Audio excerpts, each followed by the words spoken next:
चंदनवन जंगल नदी कूल गोटे भूतिया चढ़ईर आत्मा रहा जहाँपाई सबु पक्षी बहुत परेशान होते।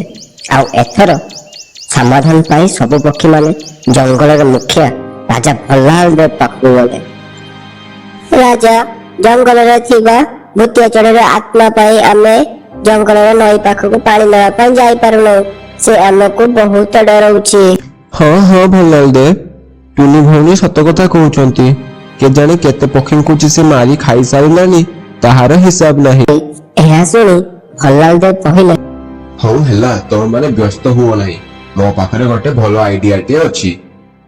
से भूतिया चढ़ई पाई आमे माने नदी कूलरे गोटे लुहार जाल बनै दबा जोथि पाई ताहार शक्ति कमी जीवो आउ से आउ मानको डरै पारिबो नाही।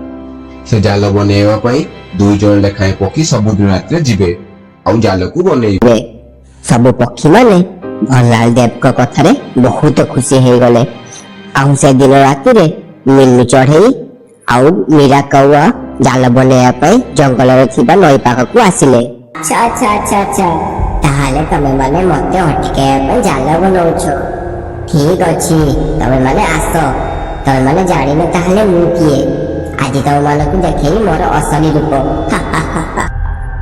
एहा परे भूतिया चढ़ई गोटे सुंदर चढ़ईर रूप नहीं चाहा बिकिया पाई बसीगला।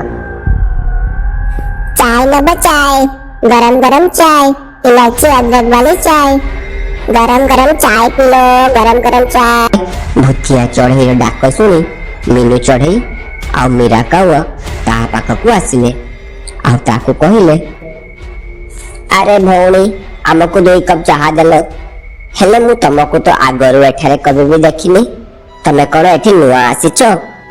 चढ़ईर आत्मा चाह देही कहिला हाँ आज्ञा मु गरीब चढ़ईटीए आ मु मोर चाह बिकी पेट पुसे आ मु एमिति जंगल जंगल बुली चाह बिके।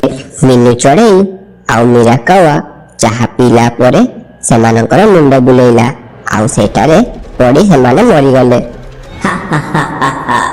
केते पिउछ पियो मो हाथ तैयारी विषाक्त चा केते पिउछ पियो मते मारिया पाई आसीथिल ना एबे देखो कौन हैला निजे मरिकी तळे पड़िछ। ता पर दिन कला काऊ आसीथिला काम देखिबाकू आउ से आसी देखिला मीनू चिड़िया आ मीरा काऊ मरिकी तळे पड़िछंती। से डरी समस्त चिल्लेला भाई मैंने आसो आसो देखो देखो भाई मैंने कौन अनर्थ हो गला एमाने तो एठी एमिति कौन पड़िछंती। मते लागुची एमानंकु साप कामुड़ देइची।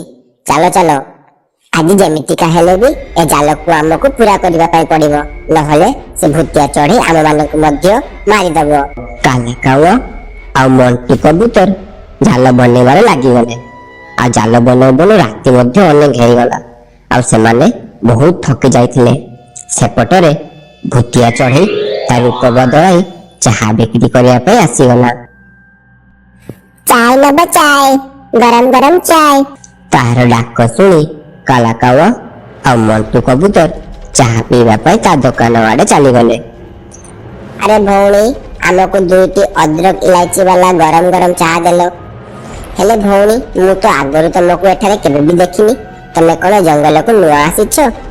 हाँ आज्ञा मु गरीब चढ़ईटीए आ मु मोर चाह बिकी पेट पुसे आ मु एमिति जंगल जंगल बुली चाह बिके। कावा आ मंटू कबूतर मध्य चाह पी सेमानकर मुंड बुलेइला आ सेमाने मध्य तळे पड़ी मरी गले। मु चढ़ई नु मु चढ़ईर आत्मा तमे माने कोन भाबितलो से जाल बनेई मो शक्ति को कमेई दबो भूली जाओ से सब कथा एबे देखो मु कोन करदी समस्त को टिके ही पक्षी मते टिके भी असुविधा पकेया पाई चेष्टा करियो मु ताकू जीवनरु मारी देबी जेमितिका आगरु समस्त को मारी के आसीची। आउ ए सब कथा टुनी चढ़ई गछरे बसी सब देखुथिला। अच्छा तो ए भूतिया चढ़ई एमानंकु समस्त को मारी देइची एबे ए भूतिया चढ़ई देखिबो ए टुनी चढ़ई कोन मु याकू जदी पाने न देइची ताहाले मो नाम भी टुनी नुहो। तापरे टुनी जाई जंगलर समस्त पक्षी को एकाठी करी गोटे प्लान कहिला। आउ से दिन राति रे टुनी बबलू तथा ଆଉ ସାହୁ ଚିଲ ମିଶି ଜଙ୍ଗଲ ପାଖକୁ ଚାଲିଗଲେ ପିଞ୍ଜରା ବନେଇବା ପାଇଁ। ଆଉ ସେହି ସମୟରେ ଭୂତିଆ ଚଢ଼େଇର ଆତ୍ମା ସୁନ୍ଦର ଚାଏ ବାଲା ରୂପ ନେଇ ଚାହା ଦେଖିବା ପାଇଁ ଆସିଗଲା। चाय नब चाय, गरम गरम चाय, इलायची अदरक वाली चाय। अरे भौणी मत गोटे चाह देल, मो मुंडरे बहुत पेन होउछु, मुंड जेमती फाटी जीव भलिया लागुछि। टुनी भूतिया चढ़ेईକୁ ତା କଥାରେ ଫସେଇ ଏପଟରେ ବ୍ୟସ୍ତ ରଖିଲା ଆଉ ସେପଟରେ ସାହୁ ଚିଲ ତା ଚାରିପଟେ ଗଙ୍ଗା ଜଳ ଛିଞ୍ଚି ତାହାକୁ ମାରିବା ପାଇଁ ଚେଷ୍ଟା କଲା। अच्छा तू तो कथारे मते फसेई मते मारिया पाई चेष्टा करूछु ना। तू जानिनु तो भलिया केते चढ़ेईକୁ मु मारिकी खाई सारिलेनी। ଏହା ପରେ ଭୂତିଆ ଚଢ଼େଇ ଟୁନି ଉପରକୁ ଆକ୍ରମଣ କରିଦେଲା।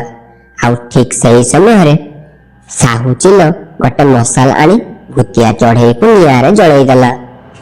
बचाओ बचाओ मते जलाओ नहीं, मु तम मानको छाड़ीबी नहीं, मु निश्चित फेरिकी आसीबी आ तम मानकठु मोर बदला नेबी। बचाओ बचाओ। ତାପରେ ଜଙ୍ଗଲରେ ସବୁ ପକ୍ଷୀମାନେ ଟୁନିକୁ ସାବାସି ଦେଲେ। ସେହି ଦିନଠୁ ଜଙ୍ଗଲରେ ସେ ଭୂତିଆ ଚଢ଼େଇର ଆତ୍ମା ଆଉ ଦେଖିବାକୁ ମିଳିଲା ନାହିଁ। ତ ସାଙ୍ଗମାନେ ଯଦି ଭିଡ଼ିଓଟି ଭଲ ଲାଗିଥିବ ତାହେଲେ ଲାଇକ୍ କରନ୍ତୁ, ଚ୍ୟାନେଲକୁ ସବସ୍କ୍ରାଇବ କରନ୍ତୁ ଆଉ ଭିଡ଼ିଓକୁ ସାଙ୍ଗମାନଙ୍କ ପାଖକୁ ସେୟାର